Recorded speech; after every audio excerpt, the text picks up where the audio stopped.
तो hello friends, कैसे हो। मैं शशांक और आज मैं बताऊंगा कि आपको जब सेकंड हैंड गाड़ी लेनी होती है तो उसमें आपको क्या क्या देखना ज़रूरी है। ठीक है, देखो वैसे तो आधे लोग डीलर से लेते हैं, ठीक है, तो उसमें क्या है कि डीलर पे ट्रस्ट होता है कि वो जो भी चीज़ देगा सही देगा। लेकिन क्या है ना, अपने आप को भी दो बातें पता होनी चाहिए कि कल को हम क्वेश्चन कर सकें। ठीक है, तो उसमें देखो बेसिक सी चीज़ें हैं। तो पहले आप देखो गाड़ी को अच्छी तरह देखना कि कहीं से पेंट वेंट उतरा नहीं या बाहर का करा रखा है। आप जैसे देख सकते हो, ये मेरी स्विफ्ट है, 2013 मॉडल है। अगर आप यहाँ से लाओगे, देखो इसको, ये दिखाओ, ये और ये, आपको कलर का फ़र्क पता चल रहा होगा। ठीक है, ये गाड़ी जब एक्सीडेंट हुई थी ये तब का है, ये ओरिजिनल कलर है। तो आप पहले देखो कि पेंट में फ़र्क करना देखो कि ये पेंट दूसरा तो नहीं है या बाहर से करा रखा है। कई बार कंपनी भी सही पेंट करके नहीं दे पाती, तो आप ऐसे देख सकते हो। देखो फ़र्क, अगर आप अच्छी देखो आपको फ़र्क दिखेगा। ये ओरिजिनल पेंट है गाड़ी का, ये जब एक्सीडेंट हुई थी तब की है। एक फ़र्क ये हो गया जो आप कॉमन कोई भी बंदा देख सकता है। दूसरा देख सकता है टायर। अगर आप टायर देखोगे, इसके ग्रूव्स हैं, ये वाले घिसे हुए हैं थोड़े, टायर पुराना है। ठीक है, अब दूसरी साइड आ जाओ आप, इसके ग्रूव्स देखो आप। अगर इसको आप थोड़ा जूम करोगे ना, ये ग्रूव्स, इसका टायर थोड़ा नया है। ठीक है, तो ये थोड़ा चलता है, आगे पीछे का चलता है कि ये क्या हुआ, शायद स्टेपनी का लगा दिया हो। ठीक है, तो टायर के ग्रूव्स देखो, पेंट देखो। ठीक है, अब देखो जैसे इसमें स्क्रैच है, ऐसे स्क्रैच देख सकते हो आप। ये तो खैर मेजर स्क्रैच है, तो इसको भी लोग पेंट वेंट कराते हैं। मैं आपको दिखाता हूँ जो मैंने हल्का सा टचिंग करवाया। ये देखो, यहाँ पे एक मतलब 3 व्हीलर एंकल घुस गया था, उसका एंकल घुस गया, तो ये टचिंग हुई है। अब उसने टचिंग इतनी सही नहीं करी, लेकिन ये काम चलाऊ टचिंग है। ठीक है, ठीक है। हेडलाइट्स देखो, हेडलाइट्स चलती नहीं चलती, इसके फॉग लैंप्स नहीं चलते। ठीक है, तो वो वर्क ही नहीं कर रहे अभी। तो मेरा कहने का मतलब ये है कि कोई भी अगर कॉमन पर्सन है तो जो बाहर से वो देख सकता है। ये सिंपल चीज़ है जो आप देख सकते हो, कोई भी देख सकता है। इसमें मैं ये नहीं कह रहा कि आपके 2 पैसे बच रहे हैं। इसमें ये होता है कि आप थोड़े क्वेश्चनिंग करने लायक हो जाते हो डीलर से, यार भैया देखो इसमें ये दिक्कत है और इसमें ये दिक्कत है, तो इसका क्या करें। और एक बात और है कि अगर जो आपके बाहर के जैसे डैमेज है, इसको आप ना थोड़ा झेल सकते हो। मतलब क्या है, बाहर की कोई दिक्कत नहीं है। अगर जैसे इंजन में प्रॉब्लम है, वो दिक्कत है कार के लिए। बाहर का काम है, अगर ख़रीदने के बाद भी 10-12 हज़ार रुपये लग रहे हैं तो वो चलता है। ठीक है, ये आपके मेजर काम है कि बाहर से ऐसे हम देख सकते हैं, क्योंकि बाहर से इतनी कोई दिक्कत नहीं आती गाड़ी को, जो अंदर से आ जाती है। कई बार गाड़ी बाहर से बहुत अच्छी लगती है और अंदर का इंजन ही उसका सीज हो जाता है। कुछ भी हो सकता है, टेक्निकल इशू कुछ भी हो सकता है। वो फ्लड्स की गाड़ियों में होता है कि फ्लड्स की गाड़ी बाहर से तो अच्छी लगती है, लेकिन आप जब चलाओगे कुछ मेल फंक्शन कर गया तो वो दिक्कत आ जाती है। तो इसमें आप अपने थोड़ा नॉलेजेबल हो सकते हो। और क्या कर सकते हो एज अ कॉमन पर्सन, देखो ज़्यादातर लोग ये करते हैं कि PDI वाले को बुला लेते हैं। अगर देखो PDI नॉर्मल है, बेसिक उसमें पॉइंट है, तो मत लेना, वो पैसे ख़राब है। अगर PDI बहुत डिटेलिंग है, थोड़े पैसे ज़्यादा रखते तो करा लो, कोई नहीं, 1500-2000 लगते करा लो, लेकिन डिटेल्ड कर दे बंदा तो अच्छी बात है। ठीक है, देखो PDI और मैकेनिक को बुला के भी आप कुछ चीज़ें नहीं करवा सकते। जैसे मीटर घूमता है, मैं ये कह रहा हूँ, सेकेंड हैंड गाड़ियों में 80 to 85 के 90% मीटर घुमाते हैं। हर गाड़ी का अलग रेट होता है मीटर घुमाने का, तो वो आप भी नहीं पता कर सकते, वो मैकेनिक भी नहीं पता कर सकता, वो PDI वाले भी नहीं पता कर सकते। वो पता कौन पता कर सकता है, जिसको एक्सपीरियंस है गाड़ी चलाने का बहुत। अब सपोज़ करो ये गाड़ी 80,000 है, मैंने मीटर घुमा के 60 करवा दिया। ठीक है, तो जो चलाएगा ना वो बता सकता है, नहीं यार इतने सालों में ये इतनी नहीं चली होगी। तो वो एक्सपीरियंस काउंट होता है मीटर में, कि वो बंदा बता देता है। ठीक है, तो आप मीटर घुमाना भी नहीं कर सकते। देखो सेकेंड हैंड गाड़ियों में अगर ज़्यादातर चांसेस होते हैं कि मीटर घुमा हुआ आ जाता है। ठीक है, वो आप नहीं करवा सकते। उसके लिए आपको थोड़ा, मतलब क्या कहते हैं, उसके लिए आपको थोड़ा भुगतना पड़ेगा। उसके लिए उसमें आप कुछ नहीं कर सकते। ठीक है, बेसिक आप क्या कर सकते हो, बाहर का देखो एक तो, ठीक है। इसमें सिर्फ देखो अच्छी तरह देखना है कि डेंटिंग ऐसे यहाँ डेंट हुआ है, ये हल्के हल्के डेंट आए हुए हैं, ठीक है। ये आप सिर्फ क्वेश्चनेबल हो सकते हो कि यार ये डेंट है, इसके क्या कराओगे, कि आप सही करा के दोगे या हमें सही कराना है। हमें सही कराना है तो गाड़ी खरीदते वक्त उतने आप पैसे कम करा लो, ठीक है। तो ये तो हो गई बाहर से। अब जैसे एक बार इधर आओ, देखो इसका मीटर टूटा हुआ है, ओ सॉरी मीटर नहीं, ऊपर एंटीना, ये कॉमन सी बात होती है, टूट जाता है, ठीक है। ये आप इस पर क्वेश्चनेबल हो सकते हो कि भैया इसमें ये दिक्कत है। अब जैसे इसका ना पीछे का वॉशर नहीं चलता ना आगे का चलता है, तो आप उसमें बोल सकते हो कि भैया उसमें उसको आप हमें ठीक करा के दो, ठीक है। तो बाहर से तो आप ये देखो, मेन पेंट का देखो, ठीक है। शीशे का देख सकते हो, शीशे पे क्रैक तो नहीं है। और इसके क्या कहते हैं, गेट पे स्क्रैचेस देखो, गेट पे भी काफ़ी स्क्रैचेस है, छोटे छोटे स्क्रैचेस है। तो इसमें क्या कर सकते हो ना, इसमें आप अपने पैसे थोड़े कटवा सकते हो या अपना आप खुद का काम करवा लो बाहर से। और इसके इंडिकेटर, साइड के इंडिकेटर्स ये चलते हैं नहीं चलते, वो सब आपको चेक करना है। माना छोटी छोटी चीज़ें हैं, लेकिन जब आप इसको काम कराने पाओगे ना, बड़ी बन जाती है बहुत। तो स्टार्टिंग से थोड़ा क्वेश्चनेबल बनो, ठीक है। पैसे तो एक्स्ट्रा जा रहे हैं, जाने दो, लेकिन आप कल को डीलर को बोल तो सकोगे कि भैया ये नहीं चल रहा है इसमें। तो अभी मैं आपको बताऊंगा कि आप अंदर से बेसिक क्या चेक कर सकते हो, ठीक है। तो अगर आप थोड़ा जूम करोगे, देखो ये कूलेंट हो गया अपना, ठीक है, बैटरी हो गई, ठीक है। यहाँ से आपका इंजन ऑयल हम चेक कर सकते हैं, ठीक है, कि सर्विस उसकी हुई नहीं हुई। तो यहाँ से हम इंजन ऑयल चेक करते हैं एक बार, फिर आपको बताते हैं कैसे आप यहाँ से इंजन ऑयल चेक कर सकते हैं। तो ये होता है, इसको आप थोड़ा सा ट्विस्ट करो, ये पत्ती निकलेगी, देखो ये सेकंड डॉट तक ना इंजन ऑयल होना चाहिए, सेकंड या सेकंड को पार। ये सेकंड डॉट है, ये देखो इसमें है। तो इसको एक बार ऐसे पता नहीं चलता, तो इसको पूछ लेते हैं, ठीक है। अब दोबारा डालते हैं, फिर खोलते हैं। अब दोबारा चेक करो, तो सेकंड तक आराम से आ रहा है अगर आप देखोगे तो, ठीक है। अब कई बार ना गाड़ी ऊंचाई पे खड़ी होती है ना, तो आ नहीं पाता।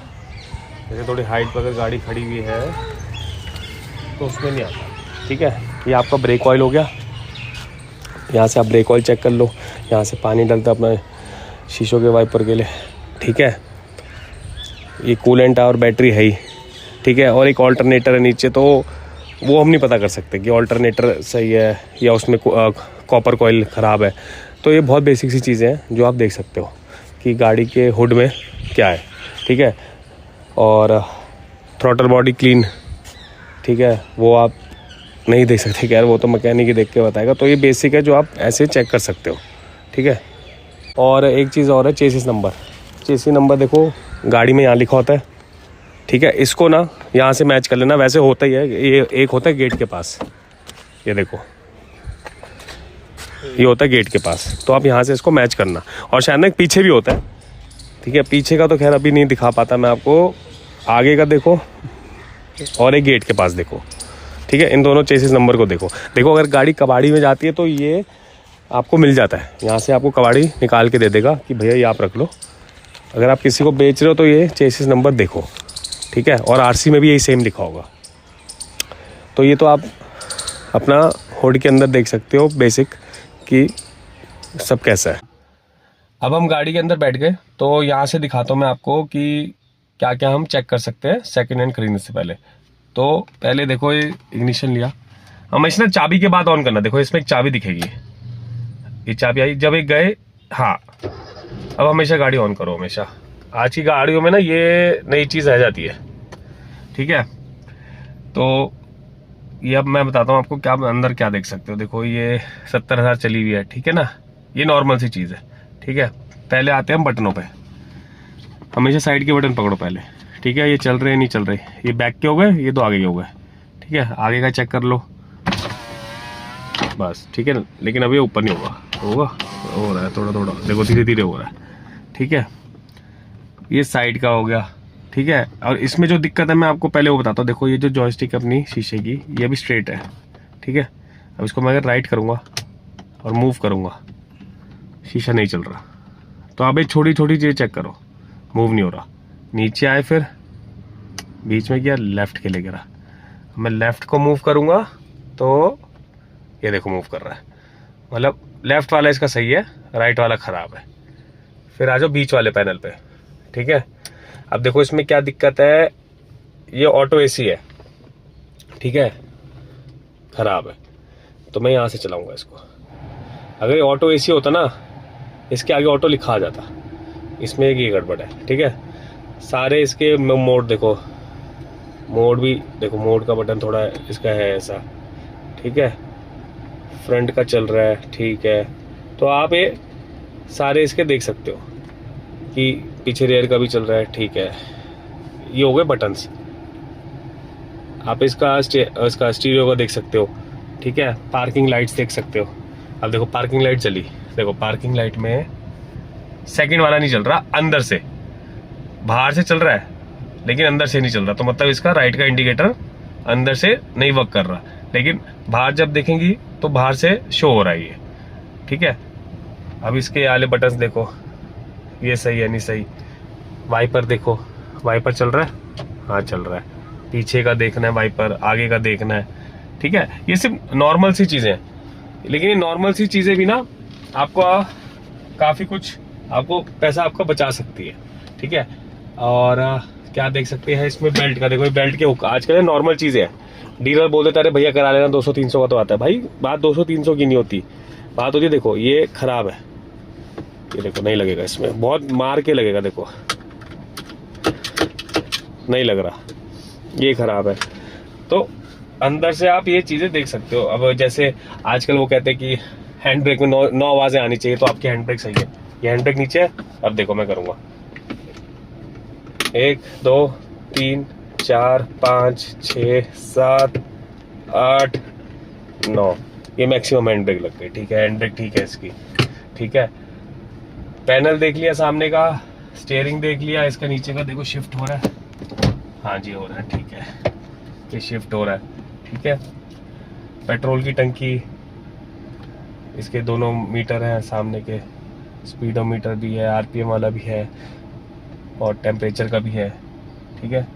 और क्या देख सकते हैं आप इसका अंदर का, इस सब देखने के बाद, बेल्ट देखने के बाद, गियर सही है इसका, ठीक है। एक सीट कवर इसका फटा हुआ है। तो मैं कह रहा हूँ छोटी छोटी जो चीज़ें ना, तो इस पर आप फोकस करना आपको, जब क्योंकि जब कल को आप काम कराओगे तो इसमें पैसे ज़्यादा लग जाएंगे आपके, ठीक है। अंदर से देखो, इसमें शीशा है, इसमें नहीं होता, खैर ये तो सही है। अंदर शीशा है वैलिटी वाला। लाइट देखो, ये लाइट ख़राब है, ये लाइट ख़राब है, ठीक है ना। डिक्की की लाइट देखना, यहाँ की तो देख ली आपने मेन की, फिर डिक्की की देखना कि वो सही है नहीं है। तो ये बहुत बेसिक सी चीज़ें हैं जो आप देख सकते हो, ठीक है। बात सिर्फ क्वेश्चनेबल हो गए, मैं अभी भी कह रहा हूँ, आप सिर्फ क्वेश्चनेबल हो गए, कल को डीलर को भी तो पता चलेगा कि ये बंदा होमवर्क करके आया अपना।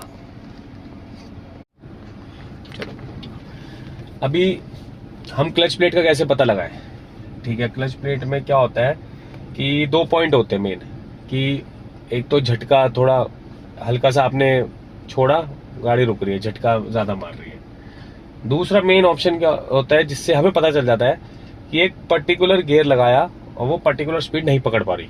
सपोज करो तीसरे पे मुझे पता है गाड़ी 60 पहुंच जाएगी या 50 पहुंच जाएगी, लेकिन वो 30 35 40 तक जा रही है। तो उसमें आप पता लगाते हो यार, हाँ यार क्लच प्लेट में थोड़ी दिक्कत है। उसको हम मैकेनिक से पूछो कि भाई चल जाएगी या चेंज कराएं तो क्लच प्लेट का पूरा सेट आता है। आई थिंक ये पूरा सेट ही 3600-3700 रुपये में आ जाता है अगर आप किसी भी मारुति डीलरशिप से लोगे, ठीक है।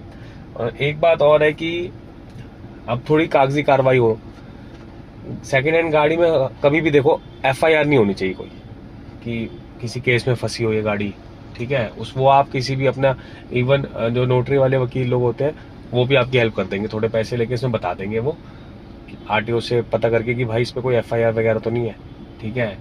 किसी ने NOC कर रखी हो, लोन पास नहीं कर रखा हो, वो पता करवाओ, ठीक है। कागजी कार्रवाई में 2 चीज़ें बहुत इंपॉर्टेंट है आपकी, कि एक तो FIR नहीं होनी चाहिए और एक NOC नहीं होना चाहिए। और जब भी गाड़ी लो सेकेंड हैंड, तो जिसका नाम है ओनर, हो सके तो वो सामने होना चाहिए। कई बार होता ना, कोई कहता है मेरे भाई की गाड़ी है, आप मुझसे ले लो, कोई बात नहीं, ओनर के हाथ से लो तो बढ़िया है, ठीक है। आप जितनी, जैसे first owner, second owner, third owner, तो जैसे ऐसे लोगे, सपोज करो आप फर्स्ट ओनर लोगे, उसके रेट थोड़े अच्छे होंगे। थर्ड ओनर ले रहे हो, रेट नीचे आ जाएंगे सीधा, ठीक है। ये कुछ कागजी कार्रवाई वाली बातें हैं जो आप सेकंड हैंड गाड़ी लेते हुए देख सकते हो। First is FIR, second is NOC, ये दोनों बहुत इंपॉर्टेंट है। और जो मेन होता है कि चालान का, देखो चालान का तो ऐसा कुछ नहीं है, चालान भी आप देख लो, एम परिवहन में जाके देख लो, वो चालान के पैसे कम हो जाते हैं, ठीक है। कि चालान बहुत ज़्यादा है तो वो उससे कम हो जाते हैं, ठीक है।